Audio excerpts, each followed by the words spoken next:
ஒரு சின்ன நகரம் பக்கத்தில் ஒரு பெரிய மரம் இருந்தது. அந்த மரத்தில் ஒரு காக்கா வாழ்ந்து கொண்டிருந்தது. அது எப்போதும் பக்கத்தில் இருக்கிற பூங்காவுக்கு போய் தனக்கு தேவையான உணவுகளை எடுத்து சாப்பிட்டு வந்தது.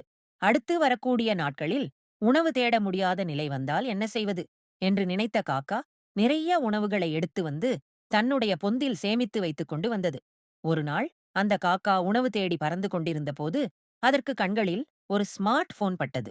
இது யாருடையது என்று பார்த்தது. ஆனால் அருகில் யாரும் இல்லை. இதை யாரோ தவறவிட்டிருக்கிறார்கள். இங்கேயே இருந்தால் யாராவது எடுத்துச் செல்வார்கள். இதை எடுத்து பாதுகாப்பாக வைத்துவிட்டு நாளை இந்த பூங்காவுக்கு வரும் மனிதர்கள் பார்க்கும் இடத்தில் போடலாம்.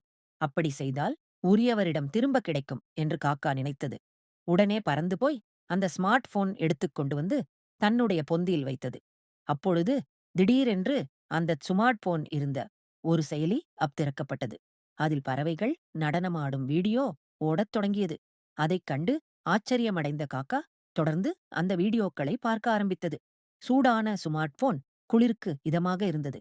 அதனால் அந்த நாளிலிருந்து உணவு தேட வெளியே போகாமல் பொந்தியிலேயே இருந்து கொண்டு வீடியோக்கள் பார்த்துக் கொண்டே நேரத்தை வீணடிக்கத் தொடங்கியது.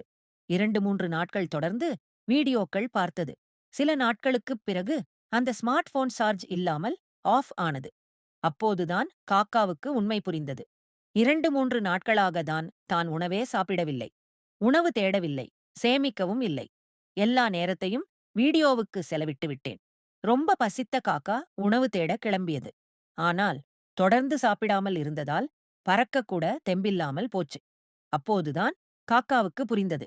ஸ்மார்ட் போனியை பயன்படுத்தும் போது ஒழுக்கமுடன் எவ்வளவு எப்போது பயன்படுத்த வேண்டும் என்று கட்டுப்பாடு வேண்டும். இல்லையேல் நம்மையே அது கட்டுப்படுத்திவிடும்.